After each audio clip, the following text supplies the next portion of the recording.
안녕하세요. 오늘은 서울시의 저소득 어르신들을 위한 건강보험료 지원제도 이거 좀 자세히 살펴보려고 합니다. 네, 안녕하세요. 이게 보니까요. 같은 서울인데도 어느 구에 사시냐에 따라서 지원 내용이 꽤 다르더라고요. 네, 맞습니다. 저희가 오늘 볼 자료가 바로 그 부분을 다루고 있어요. 서울시 자치구별로 이 노인 건강보험료 지원 정책이 어떻게 다른지, 또 어떤 조건이 당신께 더 유리할지, 불리할지. 그리고 실제 신청은 어떻게 하고 또 뭘 알아두면 좋은지 그런 실용적인 정보들까지요. 네, 맞아요. 그런 것들을 좀 정리해놓은 안내문이죠. 오늘 저희 목표는 이 정보들을 당신 입장에서 좀 명확하게 풀어드리는 거예요. 그래서 뭘 확인해야 하고 지원받으려면 뭘 알아야 하는지 그 핵심을 좀 짚어드릴까 합니다. 좋습니다. 자, 그럼 어디부터 볼까요? 유리한 지역부터 볼까요? 네, 그게 좋겠네요.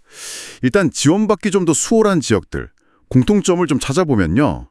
자료를 보니까 강서구, 마포구, 성북구, 영등포구, 중구 같은 곳들은 월 지원 상한액이 25,000원이에요. 다른 곳들보다 높죠? 아, 25,000원? 네. 그럼 보험료를 좀 많이 내셔도 지원받을 가능성이 더 크다. 이런 얘기군요. 그렇죠. 상한액 자체가 높으니까요. 그게 일단 유리한 점이고요. 근데 이게 상한액 말고 다른 조건은 없나요? 뭐 예를 들면 재산이라던가 그런 거요? 그거 중요하죠. 예를 들어 노원구 같은 경우는요. 명시적으로 금융재산 기준이 없거나 아니면 재산 기준 자체가 좀 덜 까다로운 곳들이 있어요. 아, 그래요? 네, 이런 곳들은 그냥 건강보험료 내시는 금액 기준으로 판단하니까 당신께 더 유리할 수 있는 거죠. 그렇군요. 그리고 또 하나, 대부분 구에서는요. 그 국민건강보험공단 자료를 받아서 구청에서 알아서 대상자를 선정해요. 자동 선정 방식이라고 하죠. 아, 자동으로요? 그럼 신청 안 해도 되는 건가요? 네, 말 그대로 별도 신청 없이 그냥 편리하게 지원이 되는 거예요. 와, 자동 선정은 진짜 편하겠네요. 근데 그럼 반대로 좀 까다로운 지역들은 어떤 특징이 있을까요? 네, 그것도 봐야겠죠. 자료를 보면 예를 들어 송파구나 동대문구 같은 곳은요. 특정 기준의 주택이나 승용차를 가지고 계시면 아예 지원 대상에서 빼는 경우가 있어요. 잠깐만요. 승용차요? 기준이 뭔가요? 엄청 오래된 차도 안 되는 건가요? 자료에 차종이나 연식까지 자세히 나오진 않아요. 그냥 승용차 소유 시 제외 이렇게 명시된 경우가 있다는 거죠. 아... 그래서 이게 무조건 안 된다기보다는 당신의 구체적인 상황을 가지고 구청에 한번 확인해 보시는 게 제일 정확해요. 그렇군요. 재산 기준이 상당히 중요하네요. 맞아요. 사실 그 지원 상한액이 낮은 것보다도 이런 재산 기준이 당신께는 더 큰 장벽일 수 있거든요.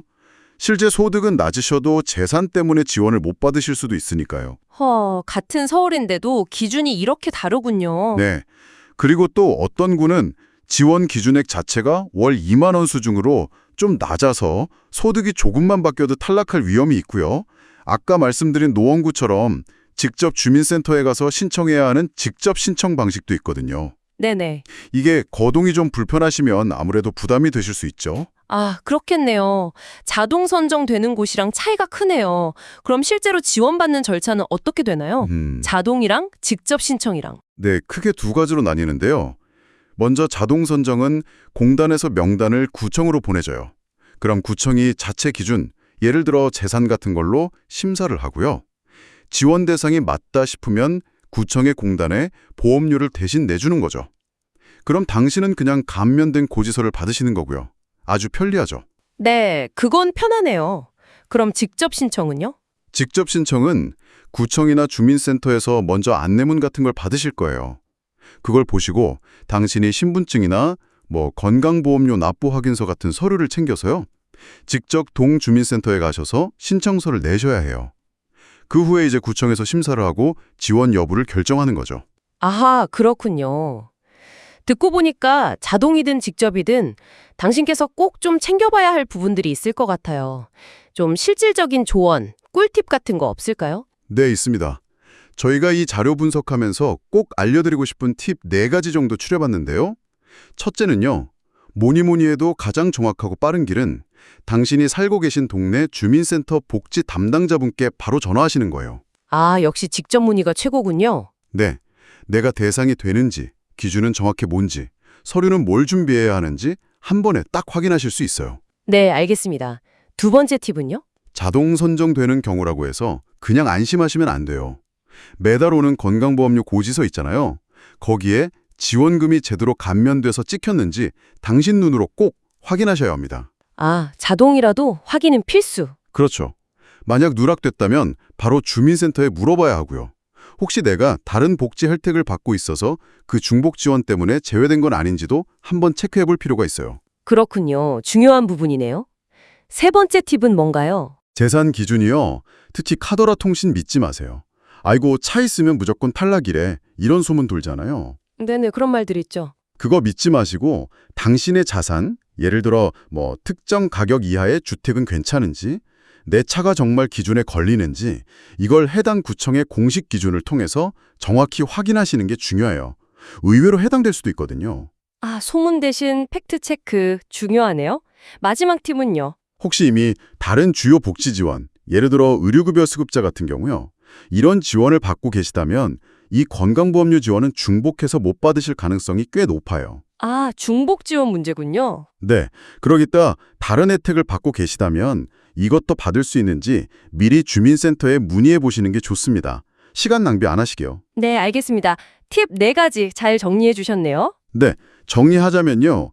서울시 안에서도 어르신 건강보험료 지원은 구마다 세부 기준, 절차가 다 다릅니다.